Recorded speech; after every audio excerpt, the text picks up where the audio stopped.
ভোর হতেই আবারও ইসরায়েলে মিসাইল হামলা চালিয়েছে ইরান। পাল্টা ইরানের পারমাণবিক গবেষণা সেন্টারে হামলা চালাচ্ছে ইসরায়েল।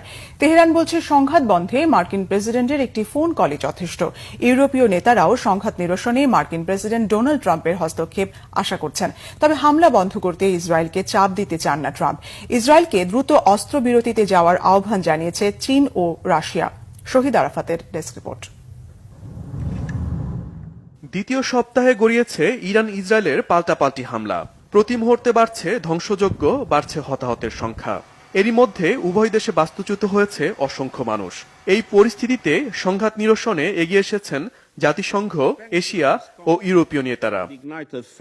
ইরান ও ইসরায়েলের সাথে বৈঠক করেছে জাতিসংঘ ও ইউরোপীয় নেতারা। সমস্যার কেন্দ্রে যেই পারমাণবিক কর্মসূচি, ইউরোপীয় নেতাদের সাথে বৈঠক শেষে ইরানের পররাষ্ট্রমন্ত্রী আব্বাস আরাগচি সেটি আবারও তুলে ধরেন। বলেন, ইসরায়েল হামলা বন্ধ করলে যুক্তরাষ্ট্রের সাথে আবারও পারমাণবিক কর্মসূচি নিয়ে আলোচনায় যেতে রাজি ইরান। ইউরোপীয় নেতারাও ইরানের মাটিতে ইসরায়েলের হামলা বন্ধে ডোনাল্ড ট্রাম্পকে হস্তক্ষেপের আহ্বান করেন। তবে যুক্তরাষ্ট্রের ওপর ভরসা রাখতে পারছে না তেহরান।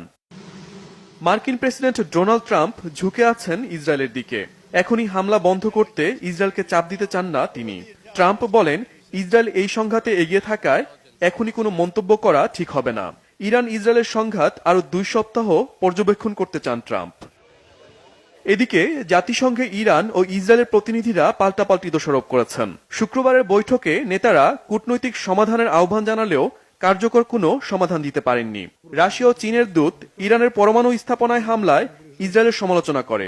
রাশিয়া বলছে, ইরানের পরমাণু স্থাপনায় হামলা এ অঞ্চলকে নজিরবিহীন পারমাণবিক বিপর্যয়ের দিকে ঠেলে দিতে পারে। দ্রুত অস্ত্রবিরতিতে যাওয়ার আহ্বান জানান নেতারা।